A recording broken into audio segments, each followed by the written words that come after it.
So typically, when the gun cycles, the barrel goes down and the cartridge case goes with it. Then the barrel stops and the extraction cycle starts. If the extractor is negative in its engagement of the cartridge rim, or doesn't have any pressure to hold it, the cartridge, because it's already moving down, will continue to move down. And in many instances, lose its grip on the rim, and it fails to eject. Just bounces around and then fails to eject.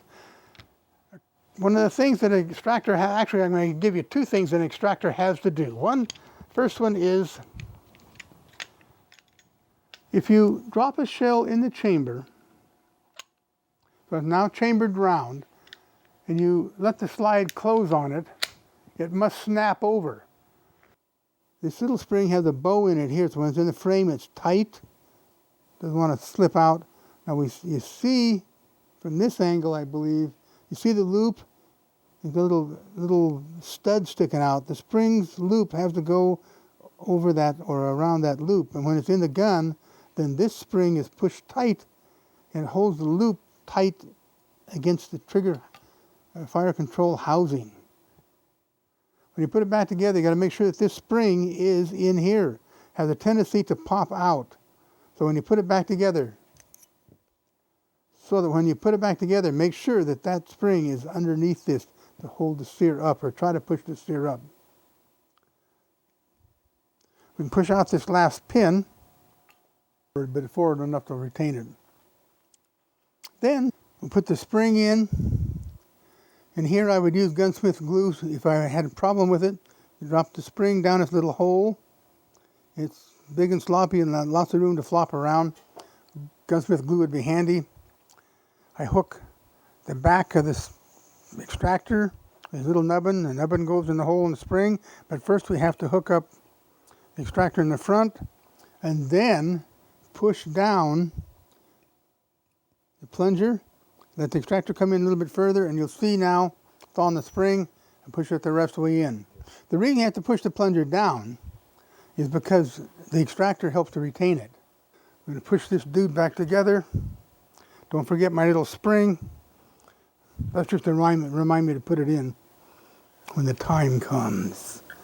Start this at the rear first. And this is kind of a tongue and groove. This little part snaps in.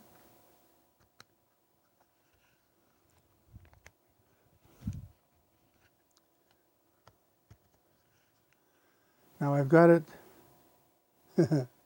That came back out. No, bad part. There we go.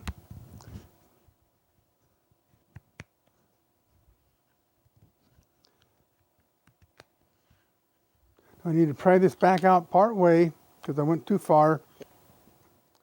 Lift this up a little ways so I can get our spring in place. The fire control is still in place pretty much on the gun. We'll put the spring in place.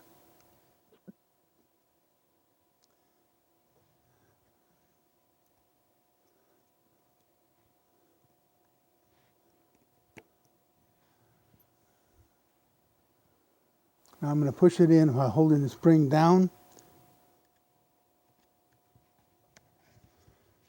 Okay. Got it.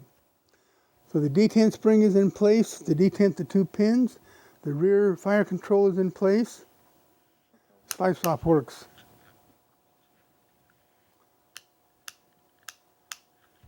Okay, now we'll put in our pins.